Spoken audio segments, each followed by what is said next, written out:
Welcome to Nana classes. दोस्तों, नाना classes के YouTube channel पे आपका स्वागत है। और आज हम चर्चा करने जा रहे हैं 19 फरवरी 2022 के most important Rajasthan current affairs की क्लास आपके लिए शुरू हो चुकी है। रोज सुबह 8 बजे आपको ये क्लास मिलती है। आप धैर्य बनाए रखिए, कुछ एक दिनों बाद 10 से 12 दिन और इंतजार कीजिए, उसके बाद में ये क्लास सीधी आपको 7 बजे मिलनी शुरू हो जाएगी। तो फिलहाल आपको ये 8 बजे क्लास मिल रही है। 19 फरवरी 2022 के टुडे मोस्ट इंपोर्टेंट क्वेश्चनों की हम चर्चा करने जा रहे हैं। सभी विद्यार्थियों को गुड मॉर्निंग। और आज के सुविचार के साथ ये क्लास शुरू हो जा रही है। तो आज का क्या विचार है, क्या सुविचार है सुबह की करंट अफेयर्स की क्लास का? तो देखिए, नसीब वो देगा जो आपके नसीब में होगा। नसीब वो देगा जो आपकी नसीब में होगा, लेकिन मेहनत वो देगी जो आपको चाहिए होगी। देखो, नसीब अपना अपना होता है नसीब, लेकिन जो मेहनत करता है वो अपने मेहनत के हिसाब से काम करता है। जिसको जो जितनी मेहनत करेगा उसको उतना फल मिलेगा। नसीब में है, लेकिन बहुत बार ये मेहनत ये संघर्ष एक ऐसी चीज है जो नसीब को भी बदल देती है। क्योंकि नसीब में तो जो लिखा है वो होना ही है, लेकिन अगर आपने सच्चे दिल से अच्छी तरीके से मेहनत की तो आप जो चाहोगे वो प्राप्त कर सकते हो। और ये मेरी जिंदगी में मैंने देखा है और आप भी देखोगे। तो इस सुविचार के साथ आज की क्लास की शुरुआत करने जा रहे हैं। पहला क्वेश्चन देखिए, राजस्थान के किस विद्वान को बाण भट्ट पुरस्कार देने की घोषणा हुई है? बहुत बड़ी बात, राजस्थान के प्रख्यात संस्कृत विद्वान जिनको बाण भट्ट पुरस्कार देने की घोषणा हुई है। ना आप बाण भट्ट का नाम सुना होगा, बाण भट्ट, और आपने नाम सुना होगा वर्धन वंश के शासक हर्षवर्धन, जिसके दरबारी कवि थे ये बाण भट्ट, जिन्होंने ग्रंथ लिखा था हर्ष चरित्र, वही बाण भट्ट पुरस्कार दिया जाता है। और ये हर्षवर्धन कहाँ के शासक थे? हर्षवर्धन का नाम सुना होगा, बौद्ध संगति इनके काल में होती, हविन शांग इनके काल में आया था, दानी शासक ये कहलाता है। ये कन्नौज का शासक था। जब ये कन्नौज का शासक, कन्नौज कहाँ पे? उत्तर प्रदेश के अंदर है। जब ये कन्नौज का शासक था तो उत्तरी भारत के जितने भी राजपूत वंश थे वो सब इसके अधीन काम करते थे। इतना ताकतवर था। और जैसे इसकी मृत्यु हुई थी 647 ईस्वी में, उत्तर भारत में संघर्ष हुआ था। और आपने सुना होगा 100 वर्षीय युद्ध चला था, त्रिपक्षीय संघर्ष। इधर से गुर्जर प्रतिहार वंश, इधर से राष्ट्रकूट और इधर से पाल वंश के शासकों ने भाग लिया था। और अंतिम जो युद्ध लड़े थे वो हमारे राजस्थान राजपूताना के गुर्जर प्रतिहार नागभट्ट द्वितीय इस युद्ध को, 100 वर्षीय युद्ध को जीत लेता है। वही उसी शासक हर्षवर्धन के काल का बाण भट्ट है। और बाण भट्ट पुरस्कार दिया जाता है उत्तर प्रदेश की संस्कृत संस्थान से। तो ये मिला राजस्थान के प्रोफेसर बनवारी लाल गौड़ को। किसको? राजस्थान के विद्वान, राजस्थान के विश्वविद्यालयों के कुलपति रह चुके प्रोफेसर बनवारी लाल गौड़ को यह पुरस्कार देने की घोषणा हुई है। बहुत बड़ी बात है। सुन लीजिए क्या है। उत्तर प्रदेश संस्कृत संस्थान द्वारा संस्कृत विद्वानों हेतु बाण भट्ट पुरस्कार 2018 का, देखो उत्तर प्रदेश सरकार ने भी इतना टाइम लगा दिया, ये 2018 का है और अब मिल रहा है। 2018 का अब दिया जा रहा है। यह पुरस्कार जयपुर के राष्ट्रीय आयुर्वेद संस्थान के पूर्व निदेशक तथा आयुर्वेद विश्वविद्यालय जोधपुर के पूर्व कुलपति प्रोफेसर बनवारी लाल गौड़ को प्रदान किया गया। और किसके लिए किया गया? इनकी पुस्तक है आयुर्वेदीय कथाष्टकम के लिए दिया गया। आयुर्वेदीय कथाष्टकम के लिए प्रोफेसर बनवारी लाल गौड़ को उत्तर प्रदेश संस्कृत संस्थान द्वारा बाण भट्ट पुरस्कार जो 2018 का वो अब दिया गया, इसलिए चर्चा में। देखिए और देखिए, मिथेश निर्मोही बहुत ही शानदार शख्सियत के धनी जोधपुर जिले के मिथेश निर्मोही हाल ही में ने केंद्रीय साहित्य अकादमी का राजस्थानी भाषा का केंद्रीय साहित्य अकादमी पुरस्कार इनकी रचना मुक्ति के लिए देने की घोषणा हुई है। 1 लाख रुपए और प्रशस्ति पत्र दिया जाएगा। नंद किशोर आचार्य, ये बीकानेर जिले के हैं और पिछली साल 2020 में इन्हें हिंदी साहित्य अकादमी पुरस्कार का, हिंदी का साहित्य अकादमी केंद्रीय पुरस्कार दिया गया। और विजय वर्मा को हाल ही में जो पश्चिमी सांस्कृतिक कला केंद्र उदयपुर है उसकी तरफ से कोमल कोठारी पुरस्कार देने गया। तो ये सारी बातें आपके लिए इंपॉर्टेंट बन जाती है। दूसरा क्वेश्चन देखिए, आप चैनल को सब्सक्राइब कर लें। अगर आप पहली बार विजिट कर रहे हैं तो बेल आइकन का ये घंटी दबा लें। इससे फायदा ये होता है कि कोई भी वीडियो अपलोड हो उसका नोटिफिकेशन आपके पास पहुंचे। लाइक कर देना और सारे विद्यार्थी शेयर कर देना। दूसरा क्वेश्चन देखिए, मुख्यमंत्री अशोक गहलोत ने किस जिले में centre for excellence for revenue research and analysis को स्थापित करने की मंजूरी प्रदान की है। अब ये सोचो कि इतना बड़ा प्रश्न क्या पेपर में आता है, वीडियो के एग्जाम में क्वेश्चन आ गया। वीडियो के एग्जाम में क्यों आ गया? क्योंकि बजट में घोषणा हुई थी 2021-22 के कि ये जयपुर में बनेगा। अब इसको मंजूरी मिल चुकी है। नाम से कितना ही बड़ा हो, एग्जामिनर के पास पेज बहुत होते हैं, अपने अपने जैसे एप्लीकेशन आप फॉर्म भरते हो तो पैसे देते हो, ठीक है, बहुत देते हैं, बहुत सारा पैसा होता है एग्जाम करवाने के लिए, तो जगह खूब सारी होती है, कितना ही बड़ा प्रश्न दे सकती है सरकार। मुख्यमंत्री अशोक गहलोत ने किस जिले में centre for excellence for revenue research and analysis को स्थापित करने की मंजूरी दी है? जयपुर के। देखिए डिटेल बताता हूं मैं आपको।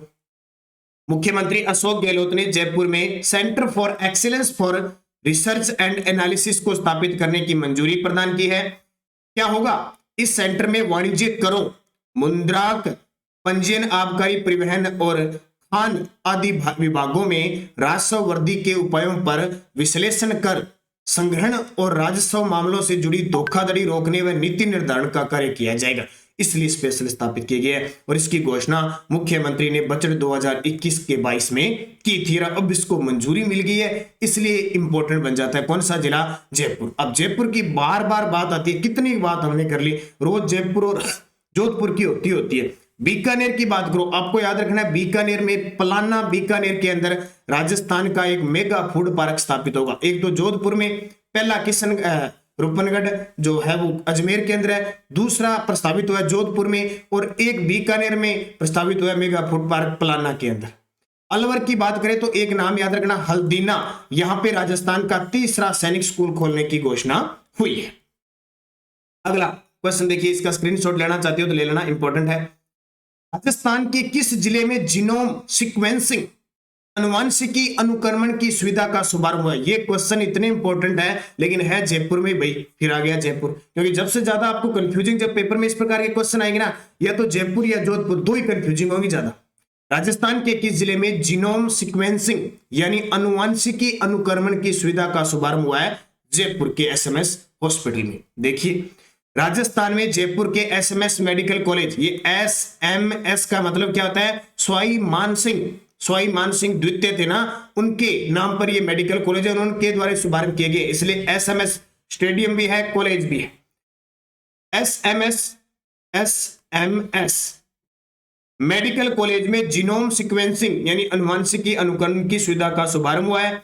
जीनोम सीक्वेंसिंग एक ऐसी तकनीक है जिसके माध्यम से वायरस के नए प्रकार के विषय में जानकारी प्राप्त हो सकेगी, नए प्रकार के विषय में जानकारी प्राप्त हो सकेगी। राज्य स्तर पर टोटल जीनोम सीक्वेंसिंग की सुविधा उपलब्ध करवाने की दृष्टि से राजस्थान देश का पहला राज्य बन गया। तो याद रखना, जीनोम सीक्वेंसिंग एक ऐसी तकनीक है जिसके माध्यम से वायरस के नए प्रकार के विषय में जानकारी प्राप्त हो सकेगी, और ऐसा करने वाला यानी राज्य स्तर पर टोटल जीनोम सीक्वेंसिंग की सुविधा उपलब्ध करवाने की दृष्टि से राजस्थान देश का पहला राज्य बन गया। तो ये आपके लिए इंपॉर्टेंट है। कहां पे? बात फिर वही जयपुर की आई है, एक बार फिर जयपुर के अंदर आ गए। उदयपुर की दो बातें ध्यान रखना, हॉकी बालक बालिका जनजातीय एकेडमी की शुरुआत कहां पे हुई है? उदयपुर के अंदर। और उदयपुर की एक और बात याद रखना, उदयपुर के एक हॉकी एस्ट्रोटर्फ यानी कृत्रिम घास के माध्यम से स्टेडियम तैयार किया जा रहा है, ये राजस्थान का चौथा है, और मोहनलाल सुखाड़िया विश्वविद्यालय के अंदर किया जा रहा है। दो बातें उदयपुर की याद रखना। कोटा की बहुत बार आपको बता दिया, कोटा की ताजा दो अपडेट याद रखना। एक तो यहाँ पे पूर्ण पासपोर्ट सेवा केंद्र शुरू करने की शुरुआत की जा रही है, आधुनिक तरीके का एयरपोर्ट यहाँ पे स्थापित किया जाएगा। चंबल नदी पर चंबल साहित्य घाट बनेगा, चंबल रिवर फ्रंट का निर्माण किया जाएगा, सबसे बड़ा पुल का निर्माण किया जाएगा, ट्रैफिक फ्री शहर किया जाएगा। तो बहुत सारी बातें कोटा जिले की। आगे देखिए, प्रधानमंत्री कृषि सिंचाई योजना सूक्ष्म सिंचाई योजना के तहत केंद्र और राज्य सरकार का हिस्सा है। अब यहाँ पे थोड़ा सा मिस्टेक कर दिया, प्रधानमंत्री कृषि सिंचाई योजना, और कौन सी? सूक्ष्म सिंचाई योजना। सूक्ष्म सिंचाई योजना का मतलब फुवारा पद्धति से, स्प्रिंकलर पद्धति, फुवारा बूंद बूंद सिंचाई पद्धति से केंद्र और राज्य सरकार का हिस्सा। पहले तो देखो 60-40 था, अब इसको बढ़ाकर 75-25 कर दिया, ये ऑप्शन ही उड़ा दिया है, ठीक है, लिख लेना 75-25। प्रधानमंत्री कृषि सिंचाई योजना कौन सी? सूक्ष्म सिंचाई योजना के तहत केंद्र राज्य का हिस्सा। इतने दिन 60-40 था, ये ध्यान रखना। अब कितना हो जाएगा? 75-25, यानी 75 केंद्र का, 25 राज्य सरकार का। तो ये अपने लिए एक इंपॉर्टेंट क्वेश्चन है। अब देखिए, प्रधानमंत्री कृषि सिंचाई योजना, सूक्ष्म सिंचाई योजना राज्य में चलाई जा रही है। जो लघु सिंचाई में ड्रिप सिंचाई पद्धति पर आधारित प्रभावी जल प्रबंधन की व्यवस्था है, बहुत बड़ी व्यवस्था है। इस योजना में फंडिंग पैटर्न केंद्र व राज्य के बीच 60-40 था पहले, अब इसे बढ़ाकर 75-25 कर दिया गया है। प्रधानमंत्री कृषि सिंचाई योजना 2015 से लागू है। प्रधानमंत्री कृषि सिंचाई योजना 2015 से लागू है, अब इसको 75-25 किया जा रहा है। ये इंपॉर्टेंट है। राजस्थान के कृषि मंत्री कौन है? राजस्थान के कृषि व पशुपालन मंत्री है लालचंद कटारिया, और भारत के कृषि मंत्री है नरेंद्र सिंह तोमर। ये दो चीजें आपको याद रखना है। इसके अलावा ध्यान रखना, हमारे राजस्थान के अंदर एक परियोजना है नर्मदा नहर परियोजना। नर्मदा नहर परियोजना, जिससे राजस्थान के 2 जिले, एक तो बाड़मेर और एक जालोर जिले, इससे लाभान्वित होते हैं। 73 किलोमीटर लगभग राजस्थान में नर्मदा नहर परियोजना है, और ये राजस्थान की ऐसी परियोजना है जिससे 100% सिंचाई फव्वारा पद्धति से करने की मंजूरी है। राजस्थान सरकार ने कहा कि नर्मदा नहर परियोजना में जो भी सिंचाई होगी वो 100% फव्वारा पद्धति से होगी, बूंद बूंद सिंचाई पद्धति से भी होगी। तो बार बार प्रश्न में आता है, नर्मदा नहर परियोजना राजस्थान के किन जिलों को लाभान्वित करती है? बाड़मेर और जालोर को। 2008 में पहली बार जालोर के सिल्लू गांव में ये पानी पहुंचा था, और उसके बाद में धीरे धीरे इसका लगातार बाड़मेर और जालोर जिले के गांव तहसीलों को लाभान्वित किया जा रहा है। तो नर्मदा नहर परियोजना याद रखना, बहुत इंपॉर्टेंट क्वेश्चन है। अगला, राष्ट्रीय घुड़सवारी चैंपियनशिप में राजस्थान पुलिस के खिलाड़ी जिन्होंने रजत पदक जीता। राष्ट्रीय घुड़सवारी चैंपियनशिप में राजस्थान पुलिस के खिलाड़ी जिन्होंने रजत पदक जीता है, उनका नाम है मान दातार सिंह। क्या नाम है? मान दातार सिंह है, इन्होंने रजत पदक जीता है। तो देखिए, 12 से 14 फरवरी आयोजित राष्ट्रीय घुड़सवारी चैंपियनशिप में राजस्थान पुलिस के मान दातार सिंह ने 40 किलोमीटर एंड्यूक रेस स्पर्धा में रजत पदक जीता। अब इतना इंपॉर्टेंट नहीं है, बस फिर भी करंट में है तो मैंने बता दिया। मान दातार सिंह ने, राजस्थान पुलिस के ये खिलाड़ी हैं। राष्ट्रीय घुड़सवारी चैंपियनशिप में यह आयोजन 12 से 14 फरवरी को हुआ था, इसमें इन्होंने रजत पदक जीता। ये देखिए, रजत चौहान तीरंदाजी है, राजस्थान के तीरंदाज है, और हाल ही में इन्होंने स्वर्ण पदक जीता है। एक राष्ट्रीय चैंपियनशिप हुई थी, आर्चरी चैंपियनशिप। दर्शना राठौड़, ये भी राजस्थान पुलिस के अंदर उप निरीक्षक के रूप में काम कर रही है, और दर्शना राठौड़ ने हाल ही में अपने निशानेबाजी के अंदर दर्शना राठौड़ ने कौन सा पदक जीता है? तो इन्होंने स्वर्ण पदक जीता है। तो ये सारी बातें आपके लिए इंपॉर्टेंट है। अगला क्वेश्चन देखिए, 19 से 20 फरवरी को 25वां इंडियन बर्डिंग फेयर का आयोजन किस जिले में होगा? 19 आज से स्टार्ट हो जाएगा, और 20 फरवरी को 25वां इंडियन बर्डिंग फेयर का आयोजन किस जिले में होगा? तो वो भी जयपुर के अंदर। कहां पे? जयपुर के अंदर इसका आयोजन होगा।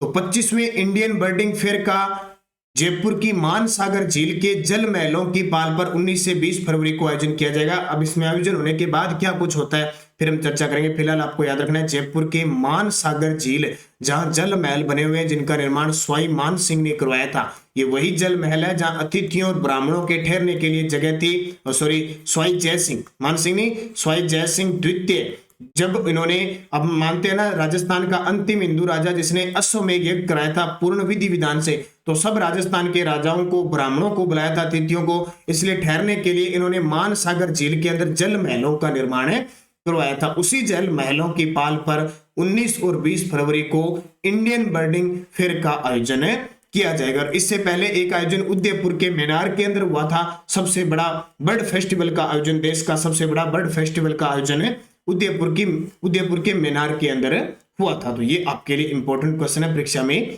पूछा जा सकता है। और पीडीएफ हमारी टेलीग्राम पर Nanak classes Rajasthan current affairs नाम से ग्रुप बना हुआ है, उसमें आप देख लिए पीडीएफ लिंक, कोई भी सूचना होती है वीडियो के डिस्क्रिप्शन में लिंक है, वहां से इस ग्रुप को ज्वाइन कीजिए। वैसे नाम है इसका Nanak classes Rajasthan current affairs. 24,000+ विद्यार्थी हमारे साथ जुड़े हुए हैं, लगातार आपको क्लास दी जा रही है। हाईकोर्ट एलडीसी की कल आपको ये राजस्थान खेल परिदृश्य की मिल गई, जनवरी मंथ की मिल गई। हमारी कोई भी पीडीएफ प्राप्त करना चाहते हो तो आपको टेलीग्राम पे या पेड है हमारी, वो प्राप्त हो सकती है। अब पिछले वीडियो का क्वेश्चन था, राजस्थान राज्य क्रीड़ा परिषद के अध्यक्ष कौन बने? ये क्वेश्चन बहुत इंपॉर्टेंट है। अभी जो बोर्ड और निकायों की नियुक्ति की है ना, ये पेपर में आएंगे। तो राजस्थान क्रीड़ा परिषद के अध्यक्ष बने कृष्णा पूनिया। कौन बनी है? कृष्णा पूनिया। सतवीर सिंह को इस राज्य क्रीड़ा परिषद के उपाध्यक्ष बनाए गए हैं। वीरेंद्र पूनिया कृष्णा पूनिया के पति हैं, जो राजस्थान के मुख्य खेल अधिकारी हैं। और रामेश्वर डूडी को भी अभी एक बोर्ड का अध्यक्ष बनाया गया, एस्ट्रोडबवत, ठीक है, तो उसको भी याद रख लेना। अब क्वेश्चन फॉर यू, जिसका जवाब आपको कमेंट बॉक्स में देना है। राजस्थान में पहला सरकारी होम्योपैथिक कॉलेज किस जिले में खोला जा रहा है? राजस्थान में पहला सरकारी होम्योपैथिक कॉलेज किस जिले में खोला जा रहा है? क्योंकि बजट में घोषणा हुई थी और अब उसको खोला जा रहा है। जयपुर, अलवर, भरतपुर, जोधपुर। सही जवाब आपको कमेंट बॉक्स में देना है। बहुत सारे विद्यार्थी मैंने देखे बड़े शानदार तरीके से जवाब देते हैं। उन सब विद्यार्थियों को हार्दिक शुभकामनाएं। निरंतर चलते रहना, इसी प्रकार कमेंट करते रहना, क्योंकि यहाँ आपने एक क्वेश्चन पढ़ दिया और पढ़ लिया, इसके बाद आपको अच्छे तरीके से तैयार हो जाएगा आपका मैटर। अब यस्टरडे डोज देखो क्या है। स्वेज नहर किन दो महासागरों को जोड़ती है? तो भूमध्य सागर और लाल सागर को जोड़ती है। जब आप ये देखोगे, इधर यूरोप हो गया, इधर आपका अफ्रीका हो गया, ये हो गया आपका अटलांटिक महासागर। यहां देखो, यहां जिब्राल्टर जल संधि है, यहां भूमध्य सागर है, यहां लाल सागर है और बीच में यहां स्वेज है, इधर एशिया आ गया, स्वेज नहर है। तो ये भूमध्य सागर और लाल सागर को जोड़ती है स्वेज नहर। विश्व ओजोन दिवस कब मनाया जाता है? 16 सितंबर को विश्व ओजोन दिवस मनाया जाता है। राजस्थान में प्रथम बार राष्ट्रपति शासन कब लगा? 1967 में। देखो अब तक 4 बार राजस्थान में राष्ट्रपति शासन लगा है, 1967, 1977, 1980 और 1992-93। ठीक है, सबसे छोटा ये था, फिर उससे बड़ा, फिर उससे बड़ा, ये सबसे बड़ा राष्ट्रपति शासनकाल है, लंबा शासनकाल था। 1967 में जब राष्ट्रपति शासन लगा, उस समय हमारे जो मुख्यमंत्री थे मोहनलाल सुखाड़िया थे, राज्यपाल थे संपूर्णानंद। राजस्थान में प्रथम वित्त आयोग के अध्यक्ष कृष्ण कुमार गोयल थे 1995 से लेकर, क्योंकि प्रथम वित्त आयोग संविधान जब 73वां संविधान संशोधन लगा था तो वित्त आयोग 243 जय के अंदर है, जय के दो आई के दो नो के अंदर इसका गठन है। ये ग्राम पंचायती राज को वित्त प्रदान करने का काम करता है। राज्यपाल के द्वारा हर 5 वर्ष के बाद वित्त आयोग का गठन किया जाता है। प्रथम थे कृष्ण कुमार गोयल, दूसरे थे हीरालाल देवपुरा, तीसरे थे माणिकचंद सुराणा, चौथे थे बीडी कल्ला, पांचवें थी ज्योति किरण और अब छठे चल रहे हैं प्रद्युम्न सिंह। ये याद रखना। संसद का गठन किस अनुच्छेद में? 79 में। 79 के अंदर संसद का गठन है, 80 में राज्यसभा का गठन है, 81 में लोकसभा का गठन है। तो ये बातें आपके लिए इंपॉर्टेंट है, संसद यानी पार्लियामेंट। तो ये 5 क्वेश्चन बहुत सारे विद्यार्थियों ने बड़े शानदार दिए थे, उन सभी को तहे दिल से हार्दिक शुभकामनाएं। कल संडे होगा तो संडे के दिन मैं उन सब के नाम बोलूंगा जो ऑफलाइन कमेंट करेगा। नेक्स्ट डोज देखिए, जोगी महल किस दुर्ग में है? जोगी महल किस दुर्ग में है? सांवलिया जी का मंदिर किस जिले में? ये आजकल मंदिर बड़ा चर्चा में चल रहा है। सांवलिया जी का मंदिर किस जिले में है? बाजना गणेश मंदिर किस जिले में है? बाजना गणेश मंदिर। 4 हाथों वाले देवता किसे कहा जाता है? और मेमंद आभूषण शरीर के किस अंग पर पहना जाता है? मेमंद आभूषण शरीर के किस अंग पर पहना जाता है? 5 के जवाब मुझे कमेंट करके दे देना और वीडियो को लाइक शेयर कर देना। जिसको हमारी पीडीएफ प्राप्त 2020 और 21 की, तो आप ले सकते हो। LDC exam, computer exam, PTI, second grade, Rajasthan police, सबके लिए रामबाण साबित होगी। जनवरी 2022 तक का डाटा मिल जाएगा। 8094496272 इस नंबर पे फोन पे, गूगल पे, पेटीएम की व्यवस्था है। 50 रुपए आपको पे करने हैं। इसी नंबर पे व्हाट्सएप के माध्यम से आपको पीडीएफ प्राप्त हो जाएगी। सारे विद्यार्थी आप इस पीडीएफ को ले सकते हो और प्रिंट निकाल सकते हो। इंपॉर्टेंट है आपके लिए सारी की सारी चीजें। ये थे आज के most important Rajasthan current affairs के क्वेश्चन। लगातार बने रहे, निरंतर अध्ययन करें, निश्चित तौर पे आपको सफलता मिलने वाली है। तो धन्यवाद। जय हिंद, जय भारत।